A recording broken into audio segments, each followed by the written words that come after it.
Bueno, mi nombre es Silvana Cataldo, soy directora de la consultora Learning Team y en el marco del proyecto que se llama Voz al Mundo, que es una convocatoria para que las escuelas, docentes y estudiantes de la escuela media, la escuela secundaria, puedan contar una historia transmedia, estamos llevando adelante estos talleres para acompañar un poco en la reflexión sobre temas que nos van a ayudar a pensar estos proyectos. Entonces, bueno, bienvenidos, bienvenidas, por ahora somos chicas las que estamos en el grupo. Vamos a hablar entonces hoy sobre los siguientes temas. ¿Qué es un relato transmedia? A veces nos cuesta pensar, digamos, este término transmedia, aunque es bastante cercano a nuestras prácticas y bueno, van a ver que hoy lo vamos a ir describiendo y todos participamos de alguna forma de relatos transmedia. ¿Cuáles son las competencias implicadas en estas nuevas narrativas? Competencias que son de distinto orden, digitales, comunicativas, emocionales, ¿no? Y competencias que hacen a la conformación de nosotros como seres atravesados por tecnología. Bueno, vamos a ver algunos ejemplos de proyectos que por supuesto son totalmente arbitrarios, son proyectos que a mí me gustan particularmente y que me parece que pueden ser inspiradores para pensar relatos dentro de la escuela. Y vamos a pensar finalmente qué características o pasos tenemos que tener en cuenta para diseñar nuestro propio proyecto de relato transmedia con nuestros estudiantes. Entonces, antes de iniciar y ir al foco, que sería definir qué es un relato transmedia o cómo construimos un relato transmedia, a mí me gustaría que reflexionáramos juntos el momento en el que estamos, ¿no? Este momento en el que estamos envueltos en tecnología, atravesados por la tecnología, y que la tecnología ya no es una herramienta simplemente, como inicialmente se la concibió, sino que además, en esta revolución tecnológica, ¿no?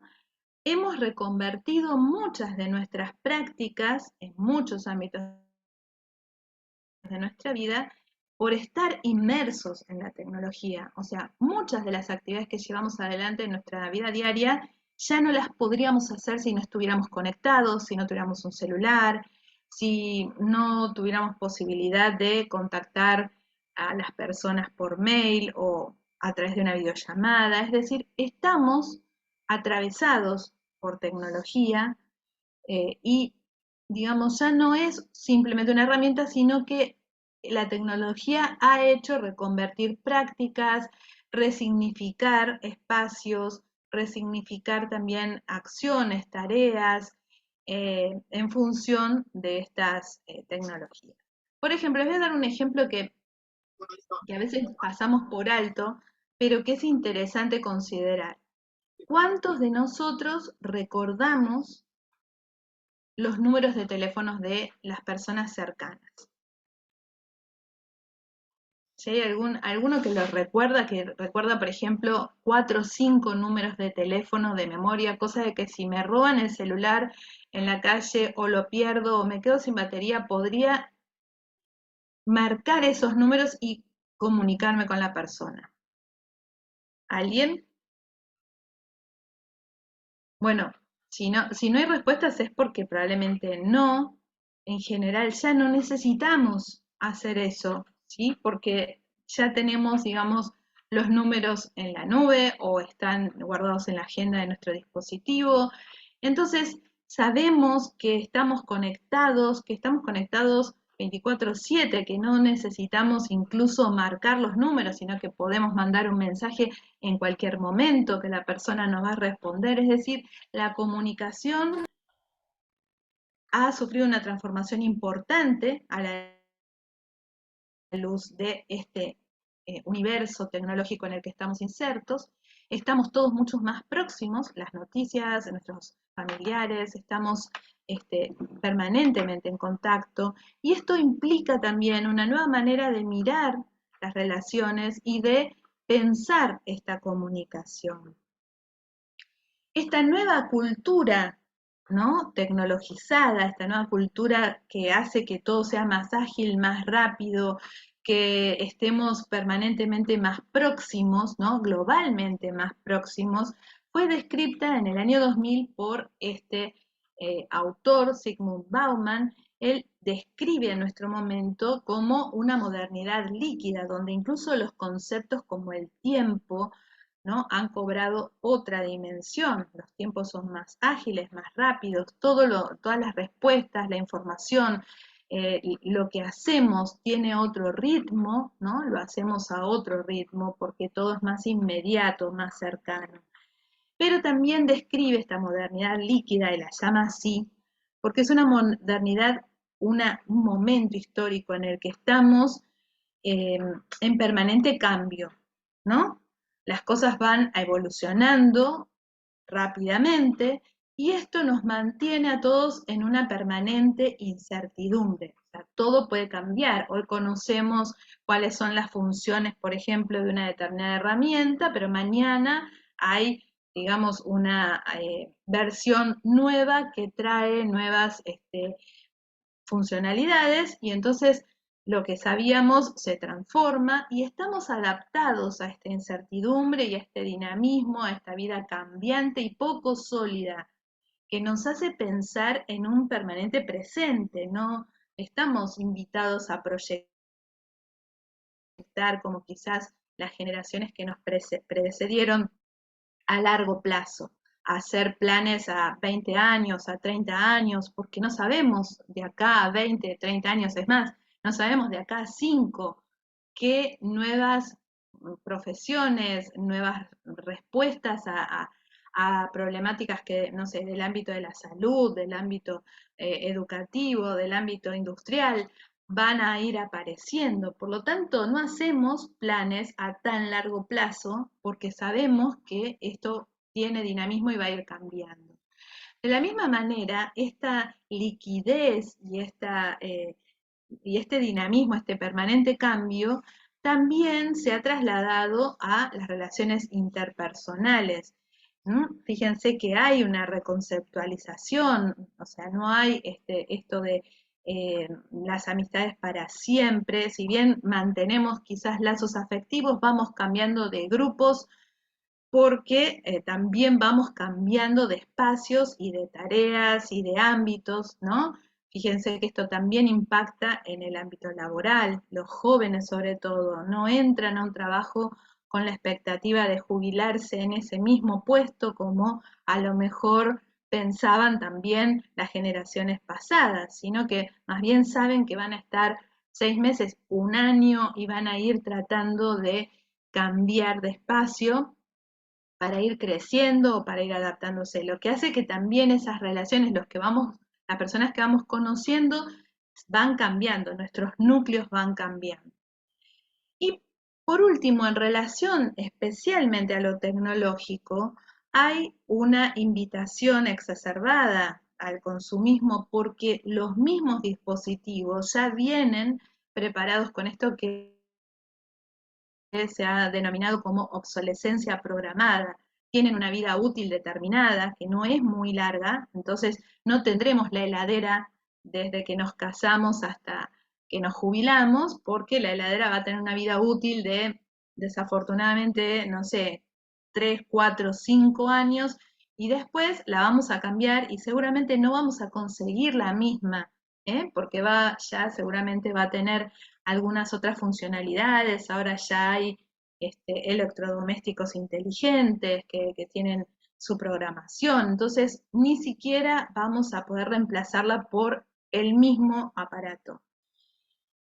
Todo esto, ¿sí?, que estamos diciendo y que probablemente en la descripción vamos reconociendo de nuestra propia vida diaria, obviamente impacta en el ámbito educativo, ¿sí? En relación a lo que la tecnología, digamos, nos ofrece, el ámbito educativo primero la pensó como un espacio para invitar a los estudiantes a hacer cosas y aprender a partir de ese hacer, ¿no? Hacer con tecnología. En este punto, un concepto que digamos, fue revelador en el momento que se impuso, que es este concepto de que los jóvenes son nativos digitales y los que ya no somos tan jóvenes, o por lo menos aquellas personas que no nacieron en este mundo digital, ¿no? Los que nacimos eh, antes de que fuera la explosión de Internet y todo lo que esto trajo, no éramos nativos digitales, sino inmigrantes digitales. Estas dos concepciones por mucho tiempo nos hizo pensar a los adultos que los nativos digitales sabían de tecnología, ¿no?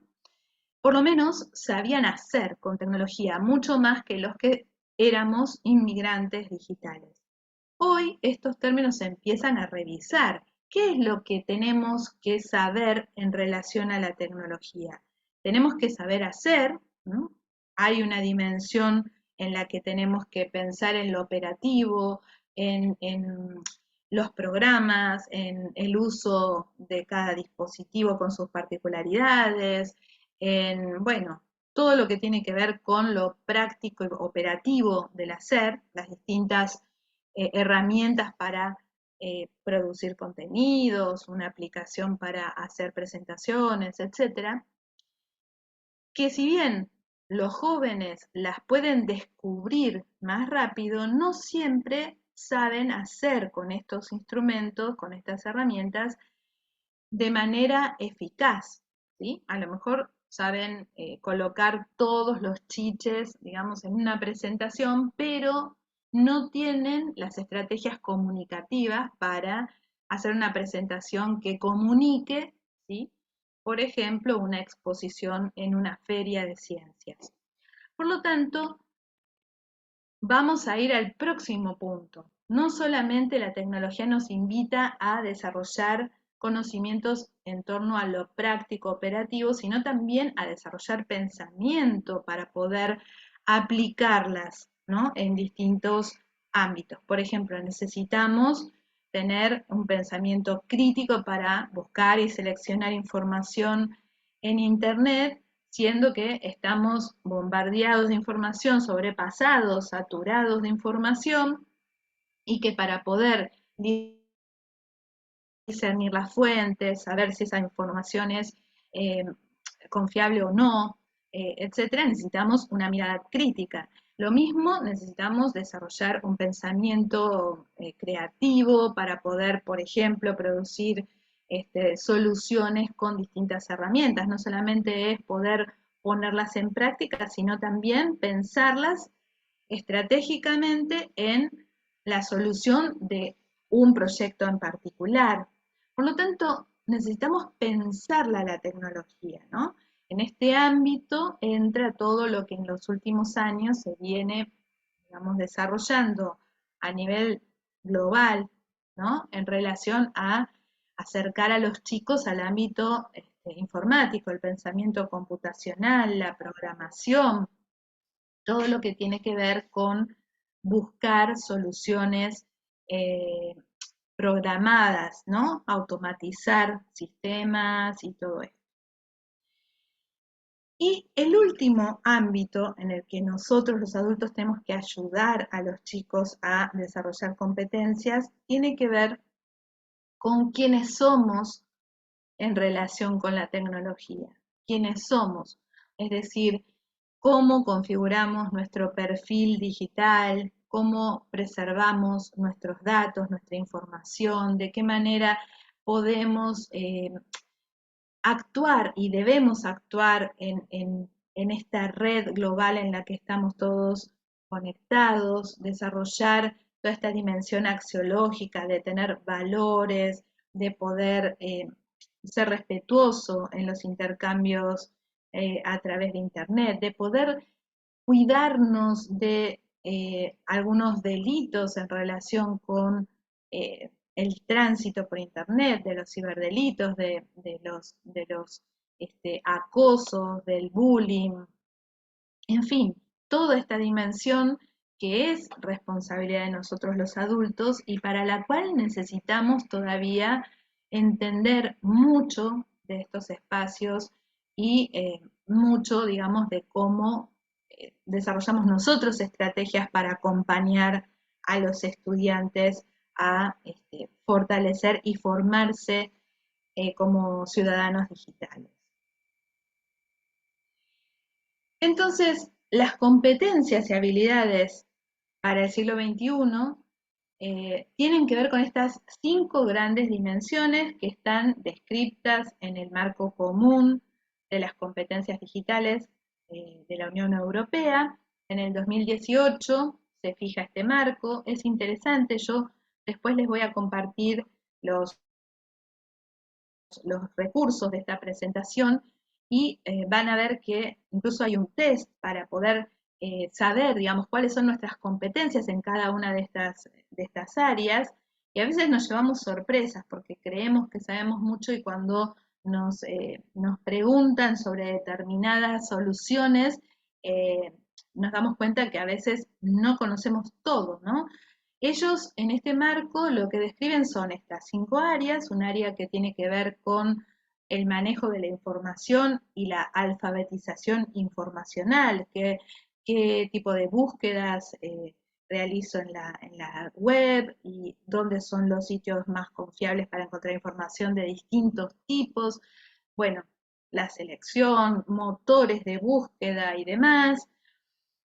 El segundo ámbito es el de la comunicación y colaboración, ¿sí? De qué manera podemos participar de intercambios y trabajos colaborativos en la nube o en la red, la creación de contenidos, y ahí hay muchísimo para aprender, ¿no? Cómo podemos crear contenidos utilizando una multiplicidad de lenguajes, no solamente contenidos más estáticos, sino también los que involucran lenguajes audiovisuales, por ejemplo, o icónicos, o solamente imágenes, en fin. Y bueno, el ámbito de la seguridad, como ya mencionamos, la ciberseguridad y por último la resolución de problemas. En cada una, o sea, en total entre las 5 áreas hay 21 habilidades que describe el marco común europeo de las competencias digitales, 21 habilidades que son básicas, necesarias, que todos tengamos para poder, digamos, considerar que estamos formados como ciudadanos para el siglo XXI, ciudadanos, digamos, que pueden insertarse en ámbitos laborales o académicos con los conocimientos básicos para poder desempeñarse adecuadamente.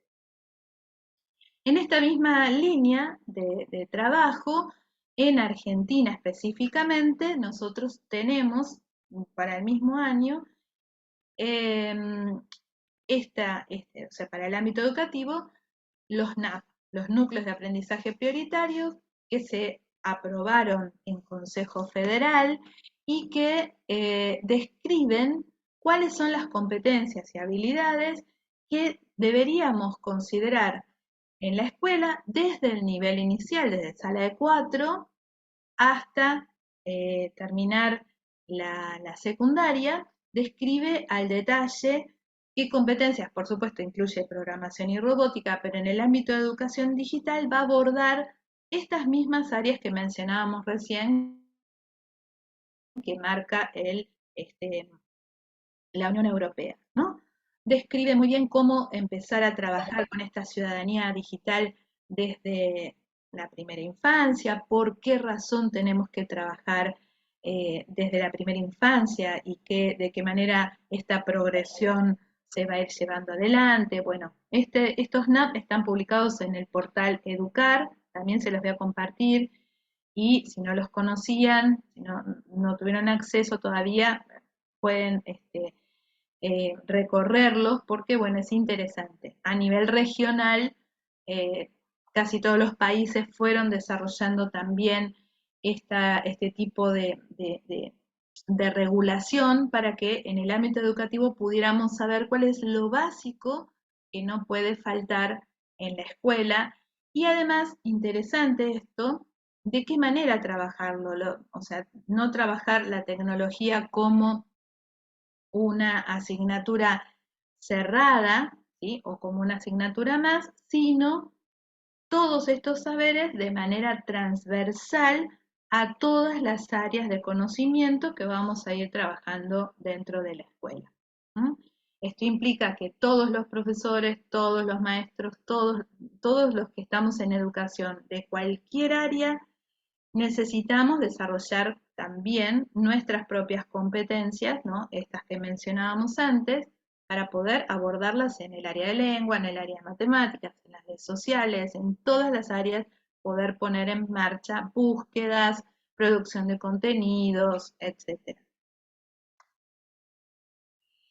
Quiere decir que todos estamos invitados, todos los que estamos en las escuelas, los que estamos en el ámbito educativo, estamos invitados a multialfabetizar, es decir, a fomentar el desarrollo de estas competencias que fuimos mencionando para comunicar, para comprender, para usar distintos tipos de lenguajes, para poder, digamos, adoptar medidas de seguridad en estos espacios, competencias que no son solo instrumentales, sino que apuntan a la formación, a la constitución de las personas, ¿no? De estos ciudadanos para el siglo XXI, de estos ciudadanos que ya no me gusta llamar solo digitales porque estamos pensando en una formación integral, ¿no? Integrada, donde también y están involucradas las cuestiones emocionales, las cuestiones que tienen que ver con la relación interpersonal, etcétera. La UNESCO cree, ¿no? Ya desde 2019 determina que una persona que no tenga desarrolladas las habilidades, las competencias para poder comunicarse, interactuar a través de una multiplicidad de lenguajes y a través de una multiplicidad de espacios, solamente es un alfabeto funcional, un analfabeto funcional, perdón, está alfabetizado, pero no está multialfabetizado, es decir, le falta alfabetización. Entonces, en este sentido, dentro del ámbito educativo, muchos de nuestros estudiantes todavía no están, su alfabetización no está completa, no están multialfabetizados.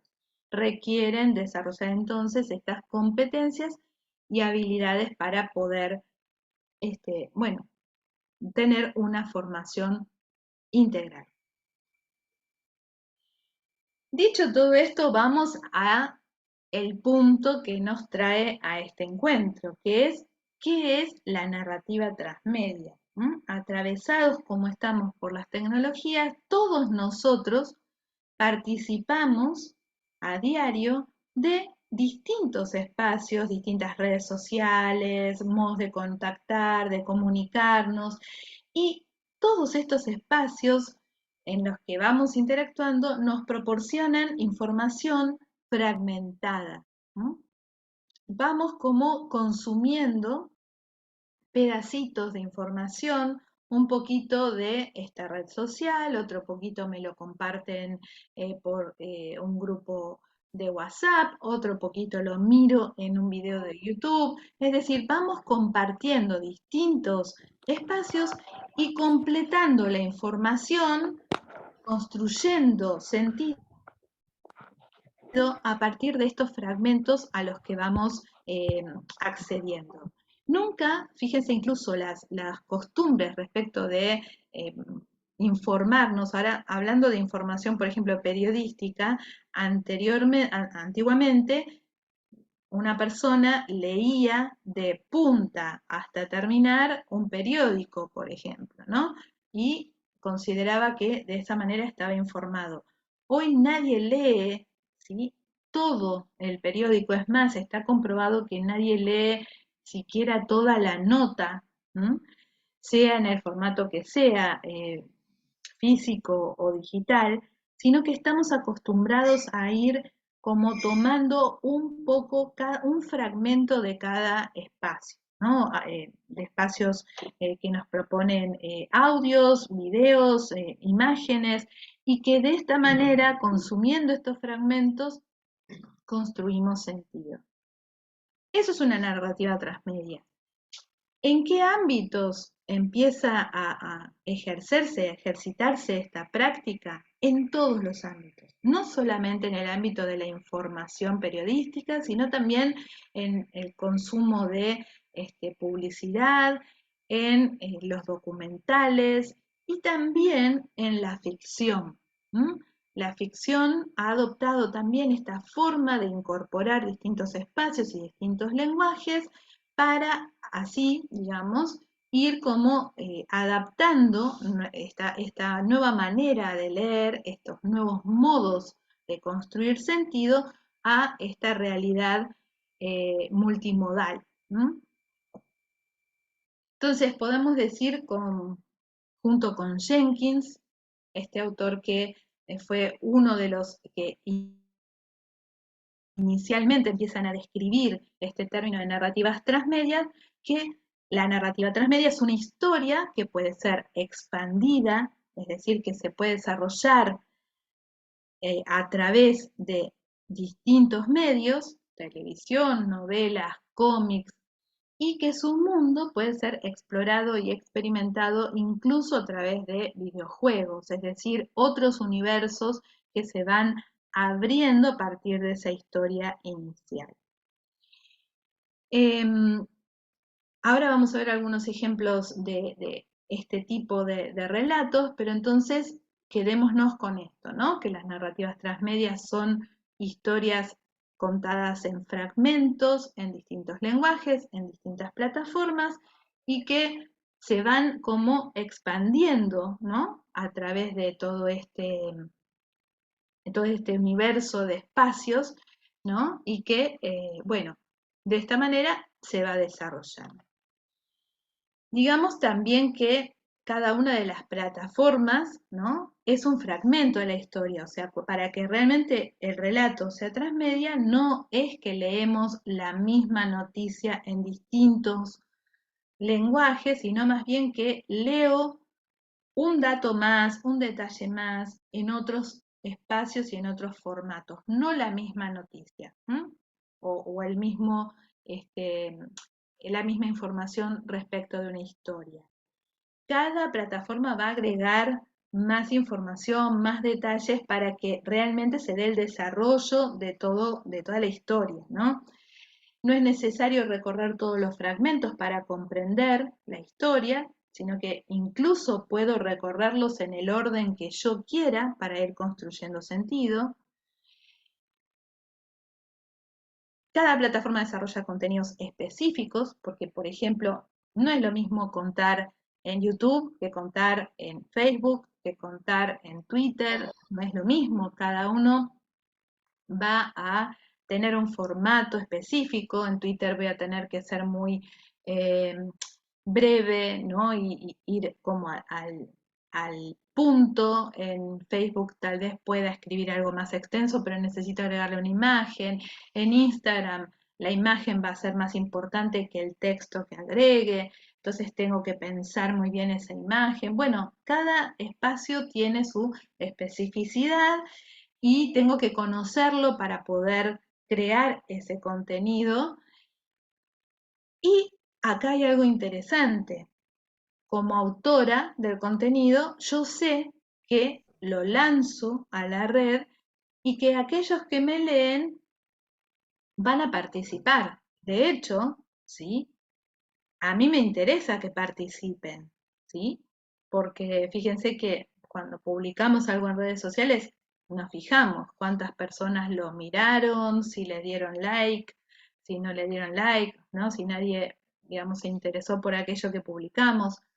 Por lo tanto, los usuarios de esas redes sociales que accedan a mis contenidos van a tener un rol activo, ya sea desde decir que les gustó o incluso podrán aportar más información, agregar algún nuevo detalle, ¿no? Y de esta manera también contribuir a que esa historia inicial vaya teniendo esta expansión.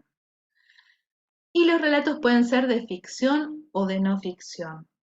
Y cuando hablamos de no ficción, no hablamos específicamente de cosas periodísticas, pueden ser hechos que, o sea, todos participamos, digamos, de la vida en sociedad, y fíjense que las redes sociales están plagadas de información que a veces no llegan a los medios, pero que nosotros mismos como transeúntes o como, sí, personas que vamos recorriendo los distintos espacios, por ejemplo, de una ciudad, vamos recuperando, ¿no? El accidente de tránsito que hubo en la esquina de mi casa, yo le saco una foto, lo publico en una red social, otra persona lo levanta de ahí, lo puede expandir, compartir, agregar un detalle porque sabe algo más, quién era el conductor, por qué fue que chocó, ¿no? Y esto empieza como a construir todo un relato que se va expandiendo. Siempre sabemos dónde empieza, pero nunca sabemos dónde termina, ¿no? O sea, eh, qué otras cosas, versiones, detalles se le van a ir agregando y se van a ir compartiendo en qué otros lugares, como para que esa noticia o ese relato eh, siga su curso. De manera que esta sería la definición más acotadita que podemos hacer de narrativas transmedia, y digamos que un autor referente de, de estas, de estas nuevas formas de contar y de consumir relatos es Carlos Scolari, que es argentino, pero que trabaja en Barcelona, en la Universidad de Barcelona, y que tiene varios textos, pero les recomiendo particularmente Narrativas Transmedias, cuando todos los medios cuentan, porque es muy claro en definir y en ejemplificar también de qué manera los medios y los distintos lenguajes y soportes van a ir como aportando lo suyo en la construcción de estos relatos. Pero además, él va a agregar, digamos, esta nueva noción respecto eh, del rol que cumplimos quienes consumimos estos fragmentos y quienes aportamos a esta construcción colectiva de historias todos los días, que es este concepto de prosumidor, ¿no?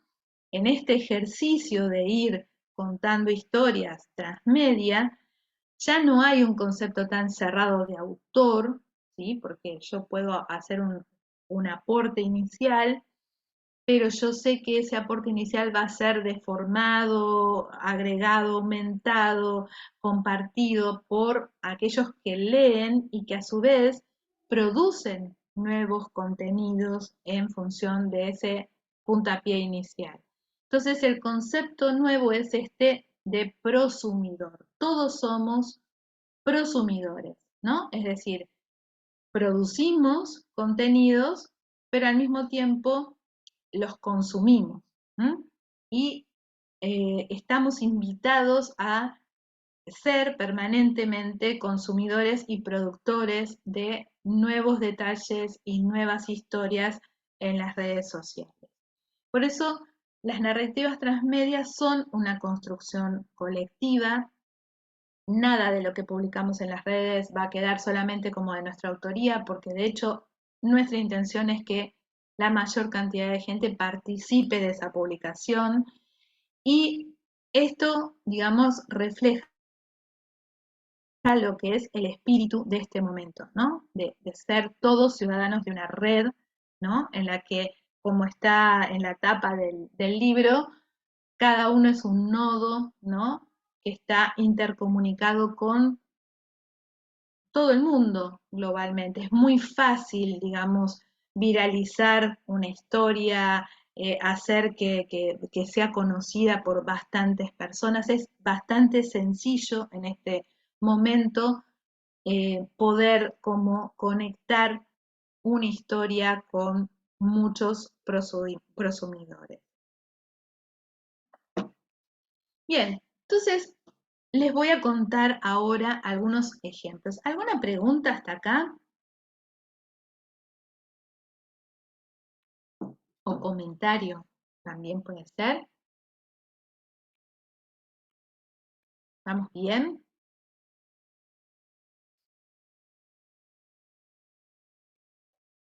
Bueno. Bueno, algunos ejemplos de narrativa transmedia tienen que ver con, por ejemplo, Harry Potter. Hay eh, algunas sagas, ¿no? A mí me gusta mucho esta porque involucra a los más jóvenes, pero no es la única. Gracias, Lourdes, por la respuesta. No es la única, pero esta, digamos, fue un boom en el momento en que sale y sale, digamos, al mercado como una historia en libro, ¿no? Una historia impresa, pero fíjense que el impacto que tiene Harry Potter, en una época, los primeros libros salieron a fines de los 90, o sea, todavía no estaba todo el mundo en Internet, sino que, eh, digamos, el modo más común de contar historias era publicar un libro, ¿cierto? Estos libros tuvieron un correlato en películas, ¿sí? Cosa que era bastante común también para ese momento, pero a medida que empieza a desarrollarse el espacio virtual digital, los fans empiezan, ¿no? Porque justamente la narrativa transmedia depende mucho para su expansión de esto que los autores denominan el fandom, ¿no? Es decir, el grupo de consumidores que, digamos, son los que están atraídos por estos contenidos. Estos fanáticos de Harry Potter, los que usaban sus trajes, los que consumían su historia, ¿no? Los que iban a las películas disfrazados de los personajes y compraban el merchandising, ¿no? Que apareció por esa época, no sé si ustedes recuerdan, pero ¿no? Que aparecía la varita, la capa, digamos, los anteojos, todo lo de Harry Potter era muy buscado. Entonces, empiezan a generarse a partir del desarrollo de Internet espacios donde se empiezan eh, digamos, a armar universos de fanáticos de Harry Potter que continúan las historias. Hay foros donde los fanáticos comentan los personajes, ensayan nuevos finales para las distintas historias o para los distintos personajes, cuentan, por ejemplo, nuevas pociones que sugerirían para las historias, o sea, participan activamente en la construcción de otros universos que están relacionados con los libros que pensó la autora, pero que no son parte del libro en sí mismo, pero que sí empiezan a formar estas constelaciones, este universo en relación con Harry Potter. Si ustedes entran a la página esta de Wizarding World, eh, van a ver la cantidad de espacios, incluso de nuevos videojuegos que no cuentan toda la historia de Harry Potter, sino que a lo mejor solamente son un juego de Quidditch, ¿no? Un campeonato de Quidditch que es solo una escena o una parte de uno de los libros del personaje, ¿no? Es decir, eh, se van generando espacios en torno a la historia inicial que no son la historia inicial, que le aportan, que nutren esa historia inicial y que cada vez crecen más y más. Y por supuesto hay una sección de más merchandising. Hoy sabemos que incluso ni siquiera necesitamos eh, digamos, el shipping, el envío de esos objetos. Hay objetos que son descargables, imprimibles, ¿no? Y que hacen que cada vez este universo Harry Potter crezca más y más. Este caso, el de Harry Potter, es súper interesante porque además nos muestra el nacimiento en una época en la que todavía esta idea de transmedia, de expandirse por universos digitales y físicos, no estaba instalada, pero realmente se continúa acrecentando hasta el día de hoy. Así que muy interesante para poder eh, explorarlo todo. Como les contaba, hay muchos ejemplos de narrativa transmedia utilizados en el ámbito del marketing y de la publicidad. El marketing y la publicidad tomó esta nueva modalidad y hay ejemplos que son buenísimos. Yo creo que para Argentina este ejemplo, el de Banco Galicia, es un ejemplo conocido por todos. No sé si todos los que estamos en la sala somos de Argentina y conocemos el ejemplo, pero si no lo voy a contar rapidito, ya tiene unos cuantos años también. Eh, el Banco Galicia decide hacer una publicidad que tiene un guión, ¿sí? Porque todas las historias transmedias tienen que tener un guión, parten de una historia que está pensada, ¿no? Y que se dirige a un público específico. En este caso, el banco se dirige a un público familiar, o sea, de una edad media, un público que utilizará sus tarjetas para comprar en los malls, en los negocios de ropa y demás. Y la historia es una pareja en la que el marido trata de cuidar los gastos que hace la familia y la esposa le gusta ir de compras o remodelar la casa, bueno, una pareja bastante estereotipada, me parece que en la génesis de la historia todavía no estaban muy instaladas cosas de algunas cuestiones de género que hemos ido revisando en los últimos años afortunadamente, pero de todas maneras, no, sin entrar en tomar una posición crítica ni mucho menos, digamos, lo que la historia era, tenía como intención era plantear una publicidad cómica, siempre los diálogos eran un poco graciosos, ¿no? Para terminar recomendando los productos del banco, las tarjetas de crédito, los préstamos personales y todo esto.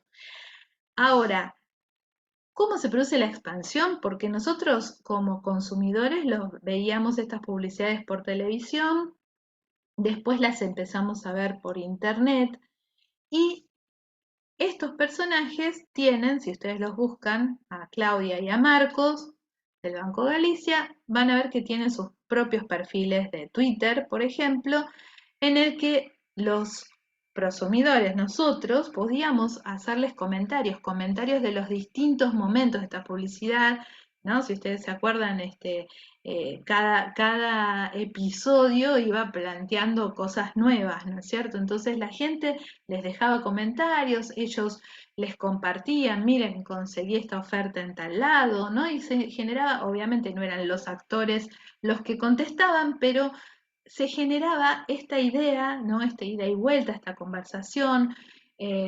Los consumidores pueden dejar también recomendaciones de si encontraron ese producto que ellos estaban publicitando o qué les parecía. Bueno, entonces, ¿cómo hacer una publicidad donde se instala una historia que ya lleva muchos años? En 2015 inicia eh, Galicia con esta publicidad y donde estos personajes se hacen ya parte del cotidiano de las personas para, digamos, vender un producto que a lo mejor no, de otra manera no sería tan cercano a los potenciales consumidores.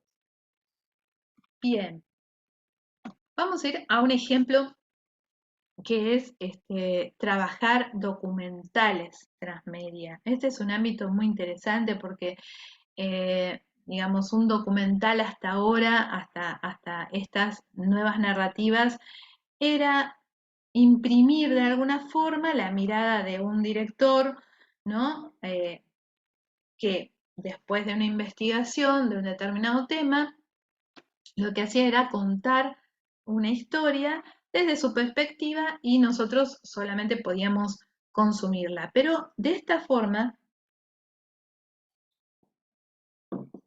lo que se busca es apuntar a una construcción de todos, ¿no? Colaborativa. Por supuesto que hay un guión, hay un director, pero todos los que van a ser parte de ese documental van a ir haciendo un aporte que siga construyendo esa historia, incluso aportes que a lo mejor el mismo director no tenía como información.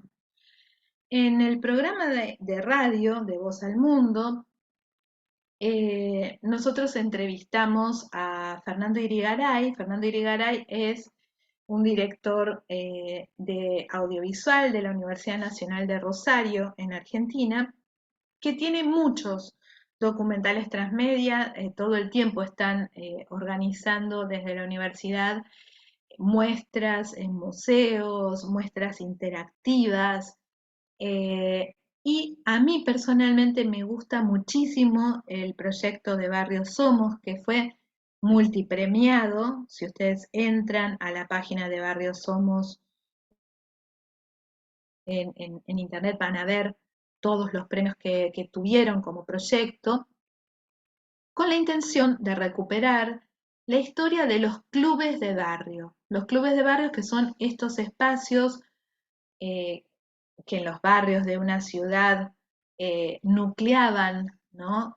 Antiguamente a toda la familia, a partir del deporte, a partir de las actividades sociales, ¿no? Los juegos, eh, los bailes en alguna época, era el punto de encuentro. Y entonces estos clubes de barrio que a lo mejor hoy no son, digamos, lo que eran en otra época, porque con la evolución de las ciudades empezaron a perder esa centralidad que tuvieron en un momento, empiezan como a decaer en su actividad, pero están llenos de historias de a lo mejor inmigrantes que participaron de la construcción de ese barrio, historias de generaciones anteriores donde, digamos, se plasman cuáles eran las actividades típicas de esos sectores.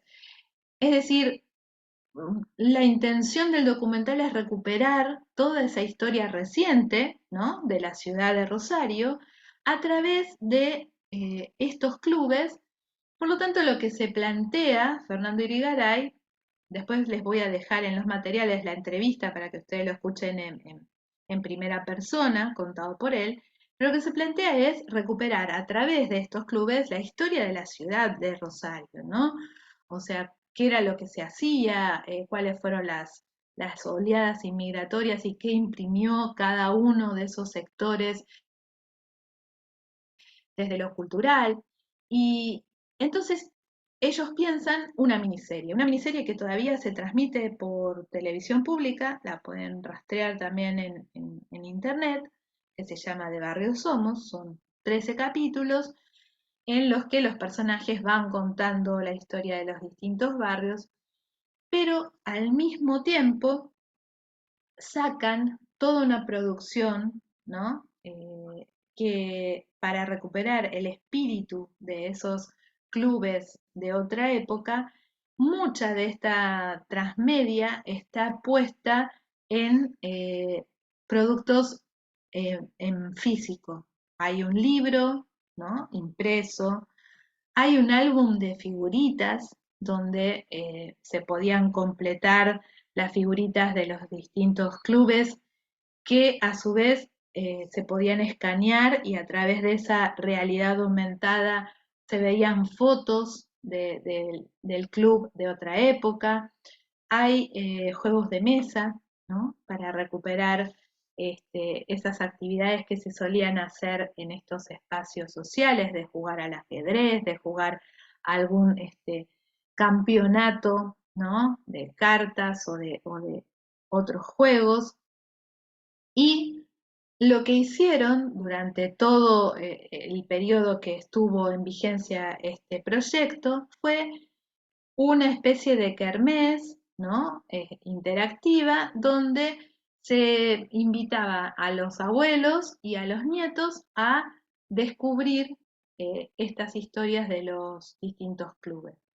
Proyecto precioso que nos trae, digamos, un documental de una forma diferente, de una forma que nos invita a sumergirnos en el documental, a descubrir la historia, a participar, jugando o juntando las figuritas o dejando los comentarios. Realmente muy, muy interesante.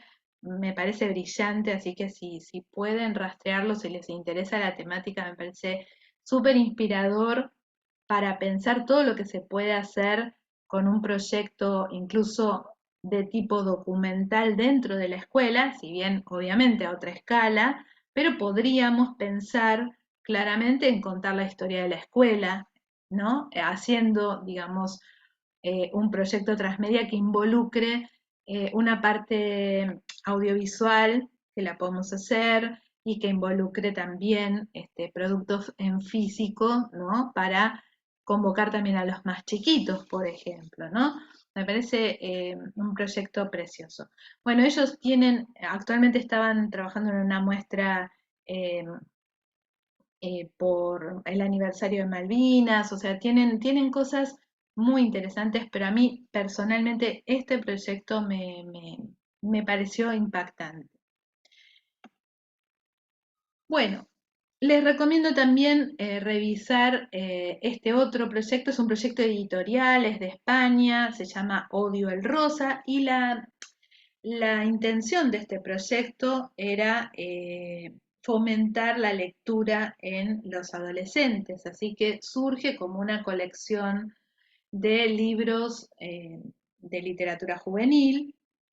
La temática incluso es convocante porque, digamos, plantea una realidad, los personajes son todos jóvenes, cada libro tiene un protagonista, ¿no? En un libro la protagonista es una chica, en otro libro el protagonista es otro chico, es un chico y así hay como 6 libros eh, y transcurren los hechos en el año 2050. Entonces es futurista, habla un poco de algo interesante para trabajar con los jóvenes, ¿no? O sea, lo que plantean los autores es que estos personajes ya no son reconocidos por sus características propias, sino por lo que consumen.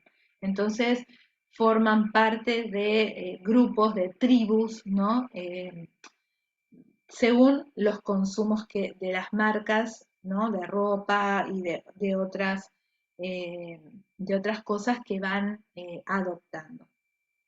La cosa es que el libro está escrito, digamos, de manera transmedia porque dentro del libro hay códigos QR para escanear y poder como eh, trasladarse a otros espacios. Los personajes tienen redes sociales. Hay bueno, una galería de ilustraciones para colorear. Hay una aventura, ¿sí? Relacionada con cada una de las historias que los estudiantes pueden como ir descubriendo de manera digital. Hay un juego. O sea, del libro, ¿no? Parte todo este universo digital relacionado con esa historia. Por ejemplo, hay en uno de los libros, los personajes tienen una página web de su empresa, entonces uno puede ver cómo publican sus artículos, ¿no? Como si fuera realmente la página web de un negocio real. Es decir, hay otros espacios que vienen a alimentar esa historia en libros. Si yo no quisiera consumir esos otros productos, leo el libro y entiendo la historia cerrada, pero digamos que cada uno de estos otros productos viene a completar o a dar otra dimensión de esa historia inicial y además aporta todo lo que tiene que ver con esta multiplicidad de lenguajes en este recorrido. Malvinas 30 es un documental que fue construido de manera interactiva para el aniversario anterior de la Guerra de Malvinas en Argentina. Lo que se hizo fue a partir de, bueno, documentación audiovisual que se recopiló, eh, básicamente los noticieros de la época, por eso está en blanco y negro, y fotografías, ¿no? Pero fotografías que fueron publicadas, no hay tanto material. Se crearon unos perfiles en Twitter, ¿no? Soldado 30, ustedes los pueden buscar, están. Y el soldado en primera persona es el que va contando, ¿no? También sus vivencias respecto de este momento histórico de nuestra historia en Argentina. Pero entonces, digamos, se mezcla un poco lo que es la documentación, ¿no? El recopilar todo lo que los medios fueron plasmando de ese momento con este invitar de alguna manera a conectar con algo más emocional, que es poder transmitir la experiencia de un soldado, ¿no? A través de, obviamente, las voces de excombatientes, pero eh, tratando de bajar, digamos, humanizar a los personajes, ¿no? Hacerlos más accesibles y también poder interactuar con ellos a través de estos perfiles de Twitter. Twitter es una red que fue muy utilizada para este tipo de proyectos. El otro gran proyecto es el del Bicentenario del Cruce de los Andes. Y este proyecto se los recomiendo muchísimo para que lo busquen. Está en Twitter porque fue un proyecto que llevó adelante el diario Los Andes de la ciudad de Mendoza junto con un equipo del CONICET, ¿no? Dedicado a la historia. Crearon muchísimos perfiles de Twitter. El de San Martín, por supuesto, era el protagónico, pero estaba Merceditas, estaba la madre, estaba Sarmiento, Belgrano, bueno, o sea, había casi todos estaban con su propio perfil e interactuaban. Entonces la idea fue que durante el año del Bicentenario, todos los días, los personajes iban colocando eh, una publicación, ¿no?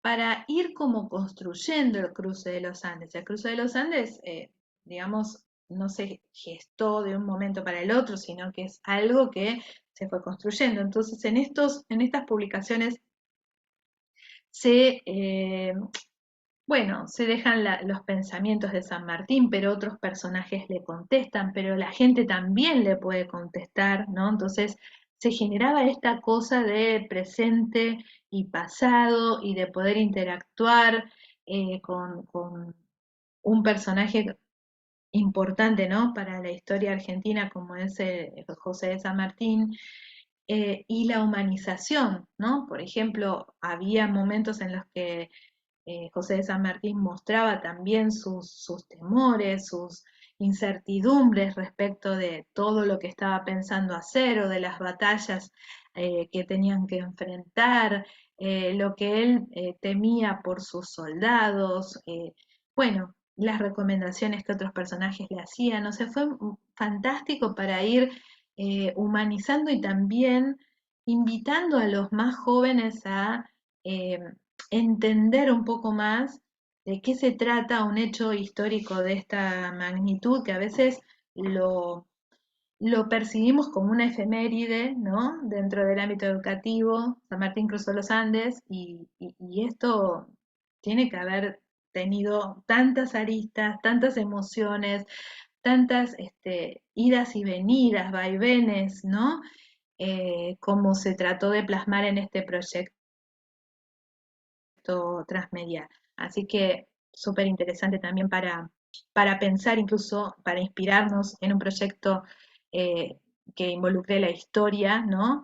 Invitar a nuestros estudiantes a investigar sobre un personaje y pensarlo, ¿no? En todas sus dimensiones, con todos sus temores y también sus incertidumbres, ¿no? Bien, Entonces, ¿cómo encarar esto desde la escuela? ¿Sí? Estos son algunos ejemplos, hay muchísimos más. Si ustedes buscan proyectos educativos transmedia, hay muchas cosas más para investigar y aparte nuevos proyectos. Pero como les decía a mí, esta selección me parece que es una buena muestra para empezar a pensar, ¿no? ¿Qué es lo que nosotros podemos proponer en la escuela, ¿no? ¿Qué es lo que tendríamos que enseñar en relación a hacer un proyecto transmedia? Como dijimos, hay mucho de contenido en el pensar la historia, en pensar el guión, qué es lo que vamos a contar, que eso tendrá que ver con los contenidos que queremos trabajar con nuestros estudiantes, desde qué áreas vamos a trabajar esos contenidos, porque las áreas no solamente tienen que estar circunscritas a la historia. Por ejemplo, si pensamos un proyecto como el de San Martín, también se puede pensar desde la geografía y las dificultades del suelo y el clima de esa región en distintos momentos del año, desde lo económico, ¿no? Pensar, digamos, cómo sustentaron semejante campaña y qué recursos tenían que utilizar. Bueno, hay muchas cuestiones que pueden atravesar el proyecto en la parte de investigar y pensar qué es lo que vamos a contar. Por lo tanto, ¿quién debe enseñarlo? Un equipo de profesores puede estar a cargo de la propuesta, ¿no? Y cada uno puede aportar desde su área de conocimiento, desde su asignatura, aquello que va a enriquecer esa historia y que va a invitar a los estudiantes a pensarla, a pensar ese guión, pero además incluso a pensar cómo contarlo, ¿no es cierto? Con qué herramientas, con qué lenguajes, qué va a ser más impactante, si hacer todo en un audiovisual o hacer solamente una imagen interactiva o, bueno, es decir, pensar estos distintos recursos que voy a poder utilizar para contar aquello que nos estamos proponiendo contar.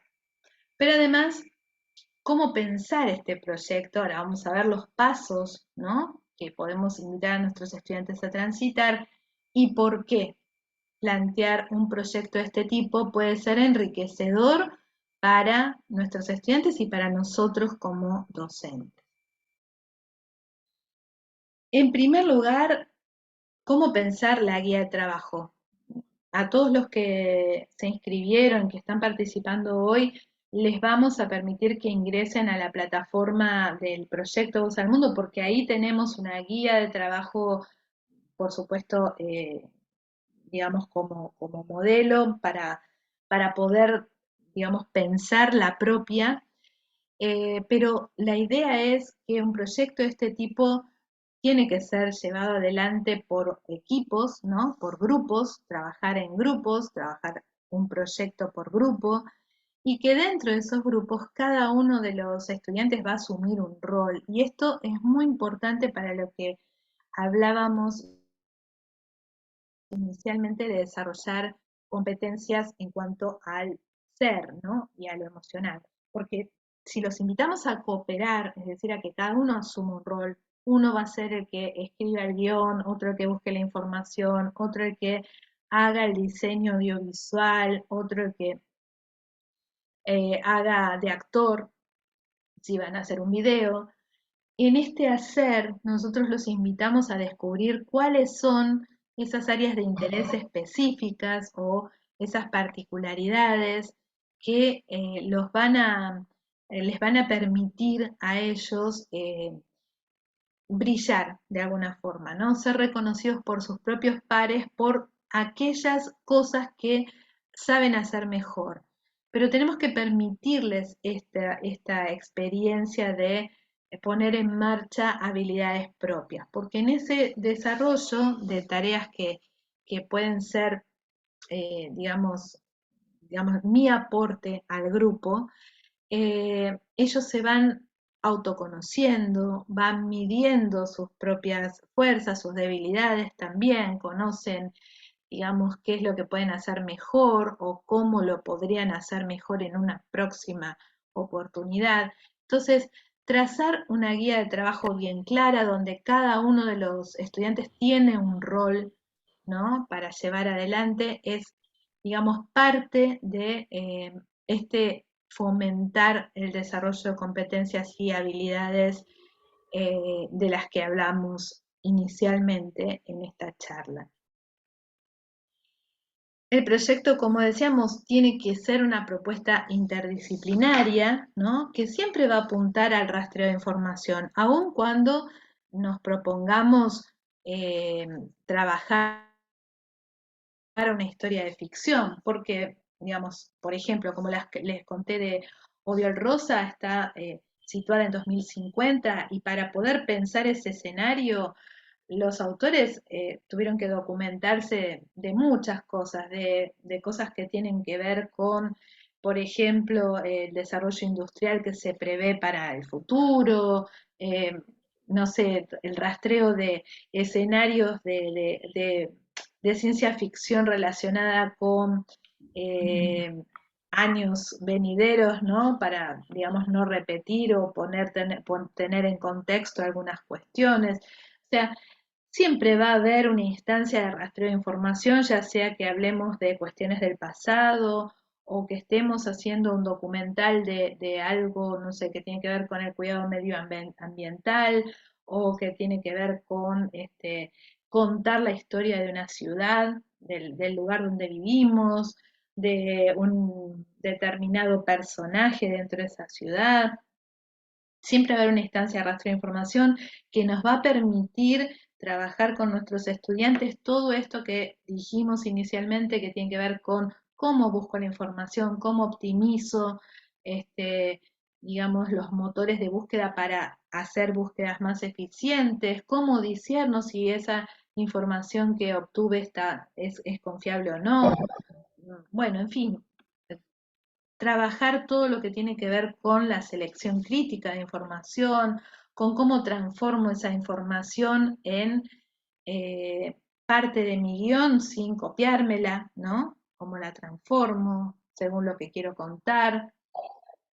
Ahí tengo una riqueza enorme. Luego, seleccionar qué recursos tecnológicos voy a utilizar, ¿no? Entonces,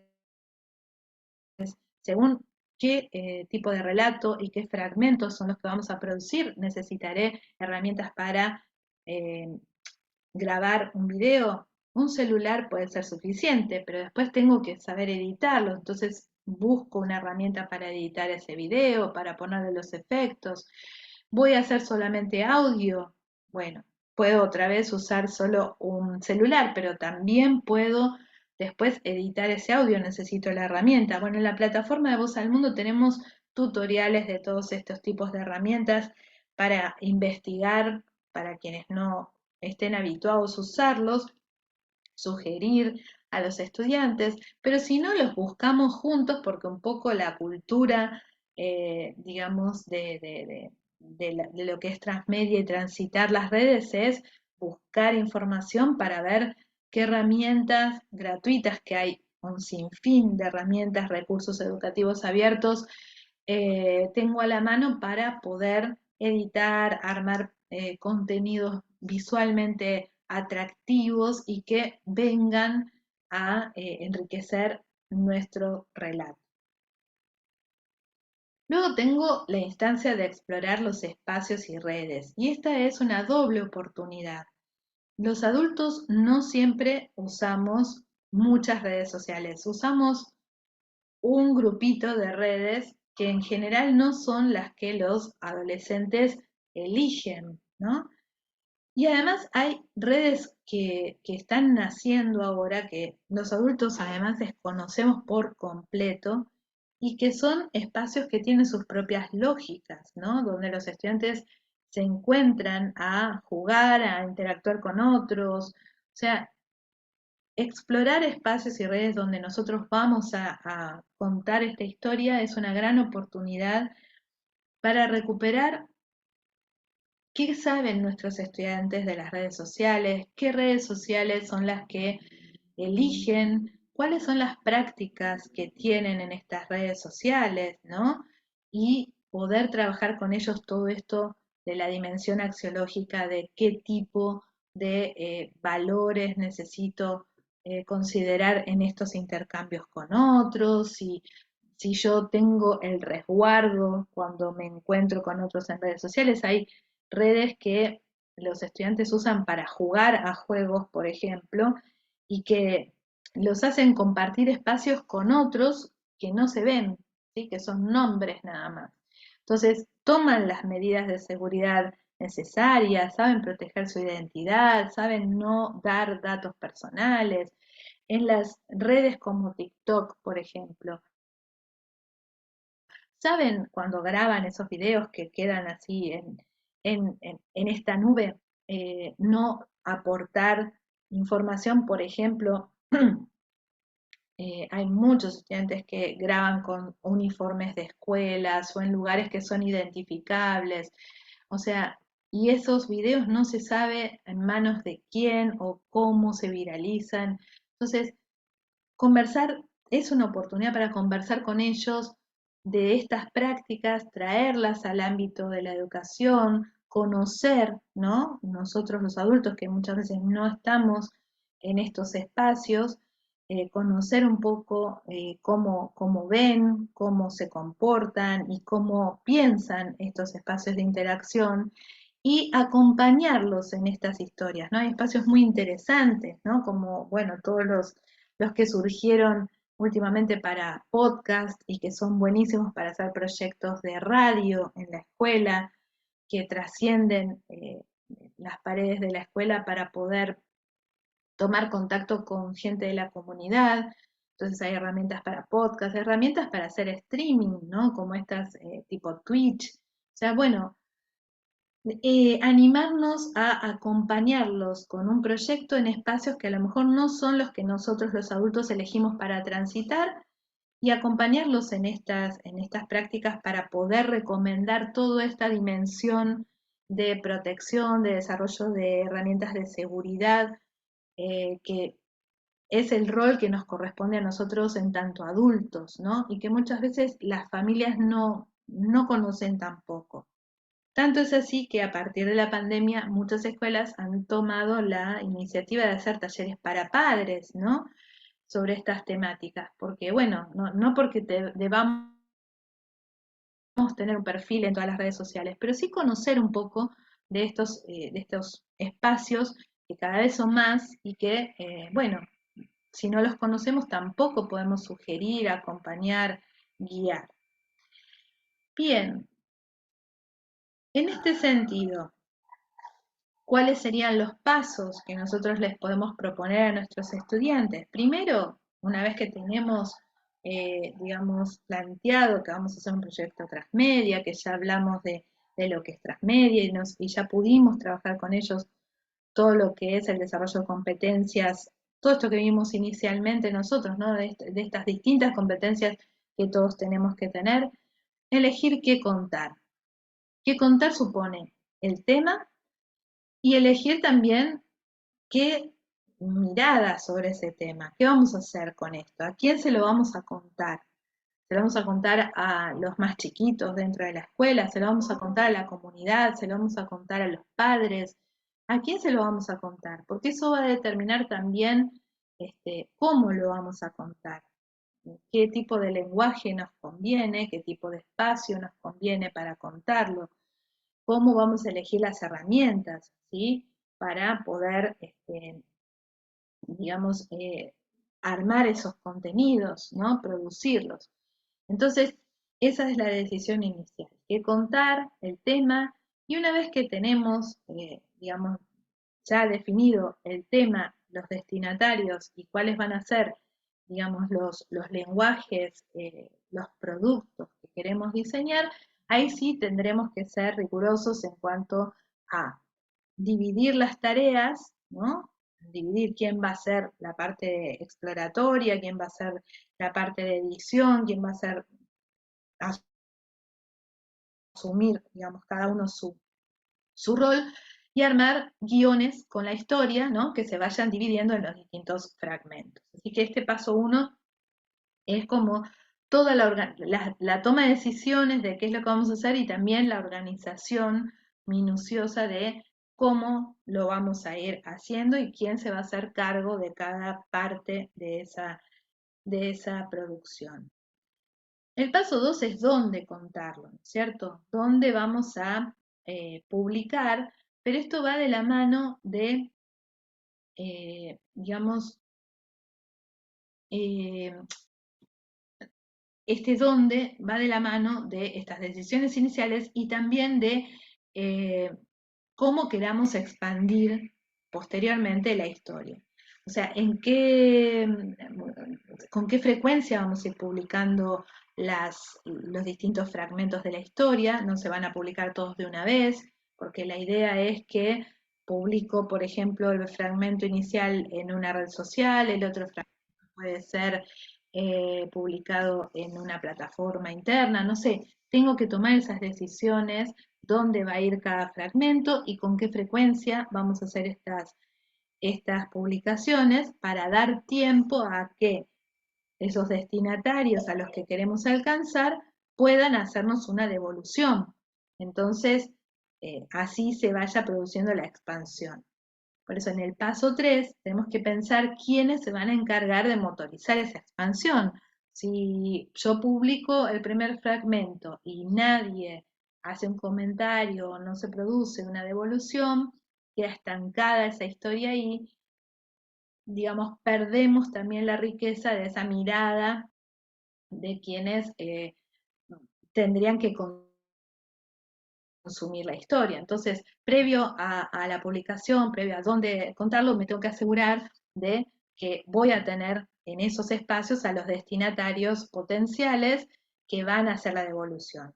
Por eso, definir bien a quién va a quién va destinada la historia, si es a la comunidad de padres, digamos, encontrarlos en un lugar. Si quiero que los padres comenten la historia, no lo voy a publicar en una red social donde ya sé que los padres no van a entrar, ¿no? O sea, esa toma de decisiones para que funcione realmente la publicación y la expansión y la participación de quienes tienen que consumir la historia, ¿no? Es importante porque el proyecto transmedia tiene que trascender realmente la escuela, o sea, producir esta, esta devolución que les permita a los estudiantes ver qué pasa cuando nosotros publicamos en una red social, ¿no? Esta parte que no podemos planificar, qué es lo que nos dicen, qué es lo que nos comentan, cómo lo vamos a responder. Esto es bien interesante para que después podamos hacer una evaluación con ellos, ¿no? De cómo fue la devolución de la historia, que no quede dentro de las paredes de la escuela o del aula. ¿Y por qué trabajar esto en la escuela? Bueno, parte lo hemos ido fundamentando a lo largo de esta presentación. Básicamente, trabajar un proyecto transmedia nos permite desarrollar estas competencias y habilidades en torno a lo digital, pero también en torno a, digamos, las habilidades que los ciudadanos de hoy necesitamos tener. Colaborar, cooperar, construir colectivamente, interactuar en distintos espacios, poder reflexionar sobre nuestra seguridad en estos espacios y poder ir también eh, desarrollando, bueno, estrategias comunicativas eficientes en esos espacios, ¿no? No da lo mismo comunicar en cada una de estas distintas plataformas. Por lo tanto, creo que es una propuesta muy integral que nos permite trabajar desde distintas aristas eh, dentro de un proyecto que a lo mejor dure, no sé, 3, 4 meses, un mes, lo que nosotros determinemos, pero nos permite trabajar una diversidad de cuestiones que no pasan solo por los contenidos, ¿no? Que pasan por toda esta dimensión de cuestiones que necesitamos desarrollar con nuestros chicos. Por lo tanto, un proyecto transmedia nos da toda esa oportunidad. Y eso es lo que queremos desde el proyecto Voz al Mundo, que Para quienes no hayan participado de los encuentros anteriores, les cuento resumidamente que es una convocatoria a las escuelas a contar un relato transmedia con todas estas características que fuimos comentando recién, pero en la convocatoria solo pedimos 4 fragmentos, o sea que la historia esté contada, una misma historia, en 4 fragmentos: un audio, un video, una imagen, que puede ser una imagen, digamos, fija, puede ser una fotografía, o puede ser un GIF, o puede ser un avatar, no sé, una imagen de cualquier tipo, y un texto, hipertexto, tal vez, que le dé el cierre a la historia. Esta convocatoria, ¿sí?, que tiene estos encuentros para poder reflexionar distintas temáticas, que tiene una plataforma donde hay materiales y recursos para que ustedes puedan también pensar cómo encarar el proyecto dentro de la escuela. Es un concurso que termina a principios de diciembre, todavía están a tiempo de enviarnos su historia, y va a haber un premio a principios de diciembre para la historia más creativa. Y la idea es un poco invitar a los docentes con sus estudiantes a poder iniciar, digamos, un proyecto de este tipo en el que puedan tener la oportunidad de trabajar todas estas competencias. La pandemia nos dejó mucha experiencia en herramientas digitales, en espacios digitales, y creemos que potenciar este trabajo y poder reflexionar cada una de estas eh, cuestiones que fuimos mencionando es muy enriquecedor, nos ayuda también a nosotros los docentes a poder indagar más y indagar, digamos, en el hacer, que es la mejor manera de aprender, ¿no? Mientras hacemos con nuestros estudiantes, poder probar y también conocer muchas cuestiones. Así que creemos que es una convocatoria que nos puede abrir una puerta de oportunidad para trabajar y aprender cosas junto con nuestros estudiantes. A la vez, el proyecto tiene un programa de radio los miércoles a las 4 de la tarde por .0.me, un programa de radio. Lo elegimos como producto transmedia porque la radio es una multiplataforma hoy, es audio, pero también es imagen, como estamos viendo, y después de la instancia sincrónica en vivo, quedan los fragmentos del programa en distintas plataformas, en Twitch, en distintos espacios, en podcast. Y lo interesante es que este espacio de radio nos ha permitido hacer entrevistas a referentes diversos, ¿no? Donde se piensa transmedia, o se piensan relatos transmedias para distintos ámbitos que pueden ser ámbitos de oportunidad, de inserción laboral para nuestros estudiantes, y que a veces, como no son muy tradicionales, no conocemos dentro de la escuela, ¿no? Por ejemplo, museógrafos que arman muestras interactivas, por ejemplo, diseñadores industriales que piensan un relato para poder diseñar indumentaria deportiva utilizando plataformas 3D. Por ejemplo, hemos entrevistado, bueno, a Fernández Garay, ya se los mencioné, para los documentales transmedia.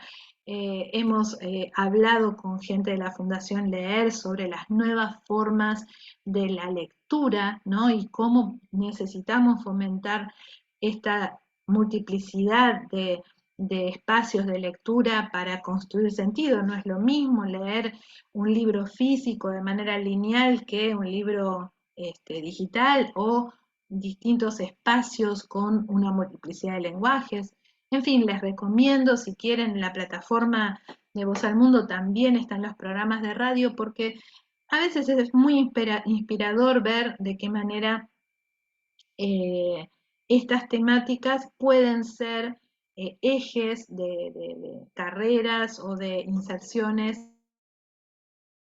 en ámbitos laborales desconocidos por los adultos, ¿no? Para nuestros estudiantes.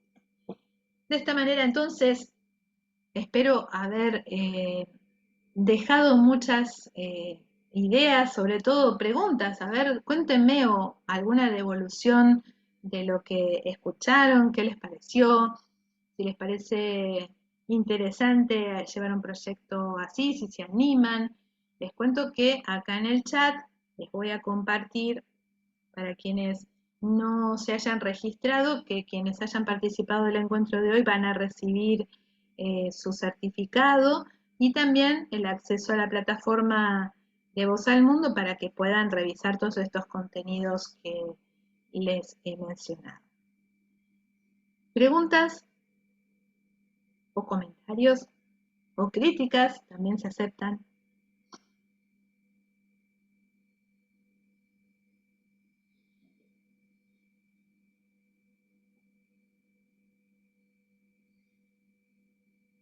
Aplausos, gracias.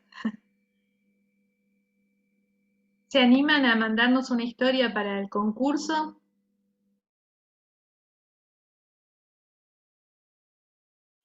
Bueno, muchas gracias, Lourdes. Muchas gracias. ¿Alguien que haya ya trabajado algún proyecto similar?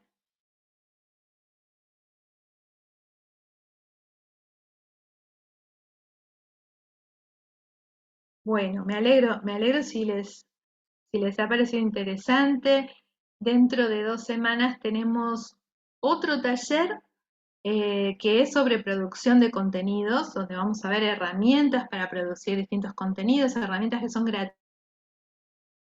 que están al alcance de nuestra mano y que son fáciles para que podamos implementar, así que los vamos a estar invitando y además, bueno, si no estaban registrados, no nos dejen, por favor déjennos sus datos para que les mandemos el certificado. Bueno, espero que nos volvamos a reencontrar dentro de 15 días. Les mando un cordial saludo y muchísimas gracias por sumarse hoy a este taller sobre narrativa transmedia. Muchas gracias, ¿eh?